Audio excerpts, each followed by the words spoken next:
Hi everyone, thank you for joining me today in this session. My name is Tiwa Adetoye.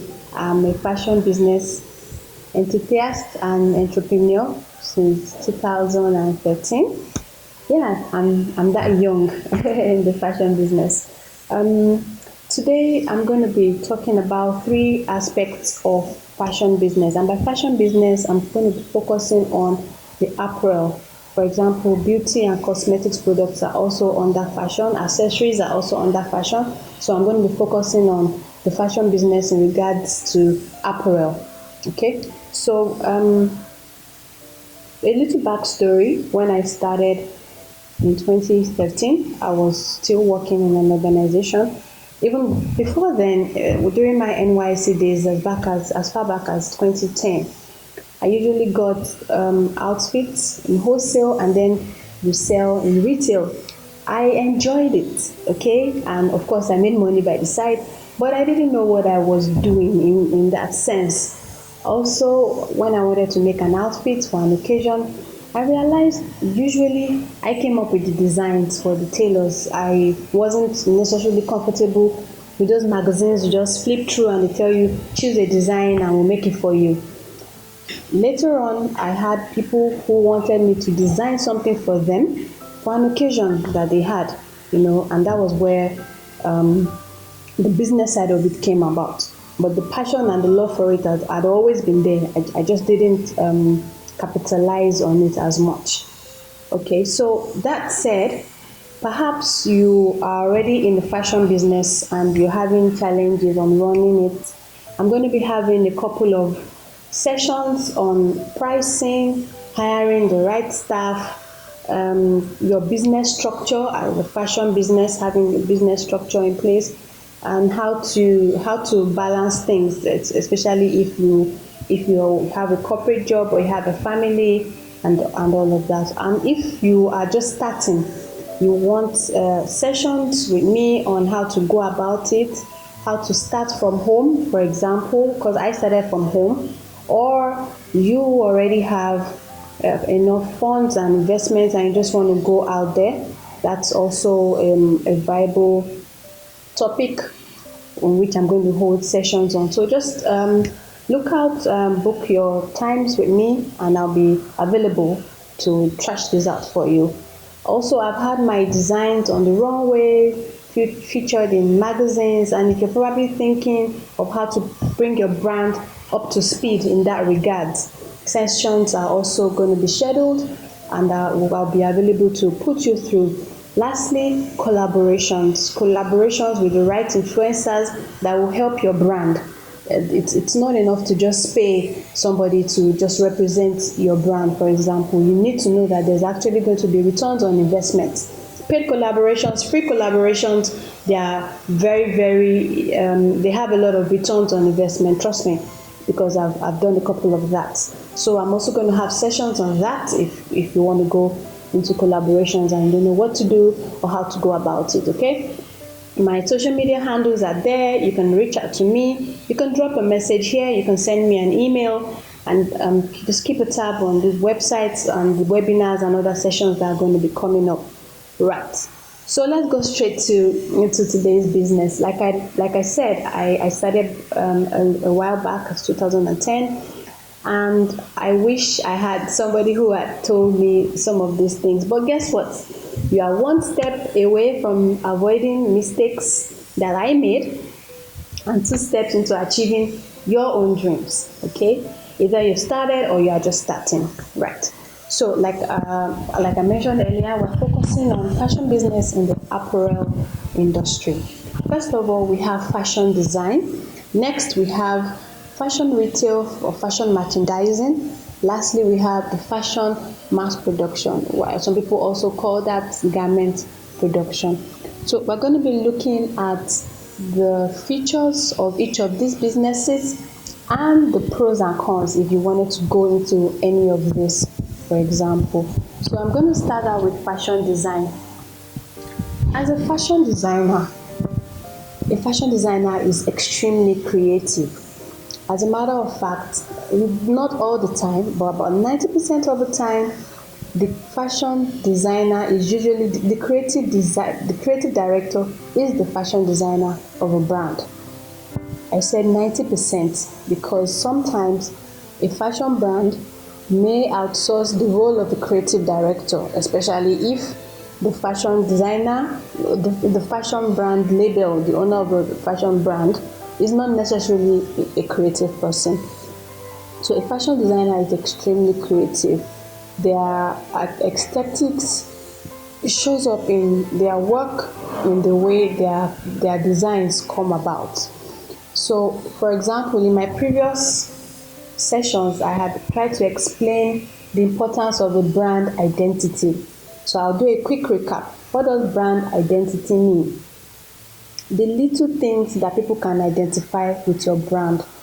For example, the choice of colors you use for your collection, the kind of fabrics you use, the sources of your inspiration, and usually the location of your shoots and your collection. So by location, I mean, do you usually focus on summer collections or winter collections or rainy season collections or dry season collections, red carpet collections, office work collections? That's what I mean. So those are little things people can use to identify your brand. So that said, it means that if somebody has a red carpet event, for example, they know who to go to because they know who focuses on that aspect of fashion design. And fashion design, like I said, is a very broad topic, but I'm trying to skim over, okay? So, but in fashion design, there's the haute couture, which is like the bespoke, and there's the ready to wear.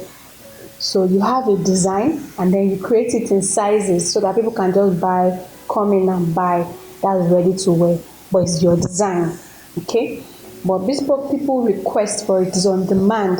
So usually you find out that it's just one of that design that you find on one person, except somebody sees it and says, oh, I like this particular design, no alterations, produce for me the exact same thing. Somebody else won't see it off the shelf, it's on demand. That's bespoke. So a fashion designer has those two aspects that they can actually play with. However, a fashion designer cannot work alone, they need a team. So, for example, the ready to wear or even the haute couture, a fashion designer may not necessarily know how to tailor, and so they hire tailors or they outsource the production, whichever one works for you. Okay, so that's fashion designing. Also, fashion designer does a lot of sketching, because they need to know how to, they are the ones with the vision, so they need to know how to represent this thing for those that are working with them to understand where they are coming from. A fashion designer is happy to see their collection being worn on an event of somebody that, wow, that's my label that is being worn. A fashion designer is thrilled by all of this, okay? Usually the value a fashion designer places on their products is the value that a customer will see. So if you're just starting out, for example, you may be scared and be thinking to underprice your product. Please don't fall into that trap. There's a whole new session on pricing. You can also book a session on that if you're having challenges in that area. But my advice is, if you know the quality, for example, of your materials, you know the time that's gone into it, you need to also know the time it takes to come up with a design, for example. So if you start out by undercharging too low to start out, say you want to have customers, you want people to know you, yes, it's difficult, especially when people don't know you. So I'm not asking you to overprice, I'm not asking you to undercharge. I'm saying try and get the right price that you can maintain, because you don't want people doubting your quality from the outset, from the set go.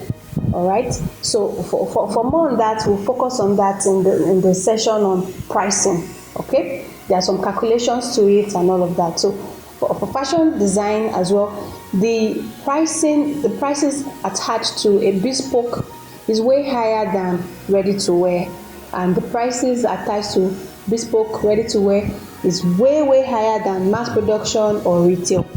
So which takes me to fashion retail merchandising. A fashion retailer or merchandiser may not necessarily be the designer. They are not out to be wowed by seeing their designs on you. As a matter of fact, just like the retail stores we see out there, you walk into a store and you have different brands. Okay, so you just shop the ones you want, the ones that fit, and you go. All right. A fashion merchandiser also goes beyond just selling. People also want to buy your consultation, as it were. They want to know how to style, how to combine these things. And so when you're advising, you need to know what suits this body shape, say a pear body shape, separate from a from a pear body shape, from apple shape. You know, we have different body shapes. So you need to know how to advise your clients and how to style, for example.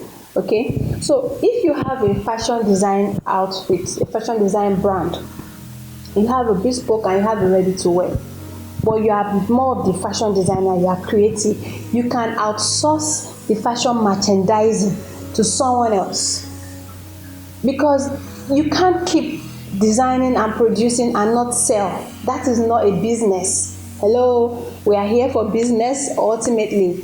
So if you know that your strength is in selling and not designing, fashion merchandising may be for you. If your strength is in creating and designing and not necessarily selling, fashion design may be it for you. However, you need to be able to marry these two, because you are running a business, and outsource the area in which you are not so strong at. Okay. All right. So lastly, we have the fashion mass production. And the fashion mass production, or garment production, as people will say, is a very lucrative business. Really, I was opportunity to produce 50, 100 t-shirts, for example, branded t-shirts for companies or shirts. And what did I do? I outsourced eventually. I made the mistake of starting out myself, in that I had two people producing 10 shirts, and it was taking them 2 days. But when I had the order of 50, I outsourced it. I got my shirts in the same 2 days that it took two people to produce 10 shirts. I got 50 shirts in 2 days. What does that mean? At the end of the day, it was more cost effective for me. But again, I had to learn. It was experience that made me learn of this. I wish I had known that before I had started out that way. Why? Fashion mass production is capital intensive. You have to have a lot of machines. You have to have a lot of labor. Labor is cheaper compared to fashion design labor, really, especially if you have a whole lot more people. But it's capital intensive in that you have to have a lot of machines as well. The profit margin on mass production is small. Usually, for example, on a shirt, you may make #1. Say you make #1, but you are producing in hundreds, in thousands. So times 1,000, that's 1,000 naira. Meanwhile, in fashion design, you have a profit of 5 naira, for example, but you only get to produce 10 times. So that's what, 50 naira. Okay, so those are the pros and cons for each of the fashion business aspects. But like I said, fashion mass production is really capital intensive. So, for example, why is this? Mass production is just out to solve basic fashion needs. You are not particular about, I have 10 designs and people are wearing my designs. No, you may have one design, just a simple t-shirt with, say, you slam some nice artwork on it, for example, but you produce it 100 times, 2,000 times, 10,000 times. People are buying t-shirt because they don't want to walk around naked. Fine, it's nice, but they are not buying it necessarily because of the design. They are buying it because it's affordable and it's solving their basic need, clothing. So you want to start a mass production business. You have 10 machines, you have 100 machines, 10 in each row. So you have production lines. So a production line for a t-shirt, for example, may just be to be joining the sleeve to the body, sleeve to the body, sleeve to the body. The next production line may just be joining this body, the sides, sewing the sides. Another one can just be joining the collar. Another one can just be the plackets. By the time they are done, in 1 hour, 10 people have produced 100 shirts in 1 hour. Why? Because the learning curve for each production line gets lower and lower. They are so good at it that it takes them less and less time to produce that shirt, to perform that aspect of producing the shirt. No single person makes a shirt. They have divisions, they have the aspects they concentrate on, which is a plus for mass production. Okay. Alright, like I said, the cost of labor is cheaper, the business is really lucrative, but capital intensive, and upkeep for it. And usually, if you don't have demand for, if you are not churning out demand for a while, you just tie down capital. Okay, so yeah, so those are the pros and cons and the different characteristics of each of the businesses. So if at this stage now you understand what it takes, we are still not sure which one to start. All right, so feel free, ask questions, book a session. I'll be available to put you through. I still have mentors in the industry which I still talk to, so I'm sure from my experience and their counsels to me will be able to help you out whatever challenge you may have. So thank you so much for joining on this session. We welcome questions now. Even after this session, you can still mail me, follow me on my social media handles, drop a mail on the website. I'll definitely get back to you. Thank you. I'll take questions now.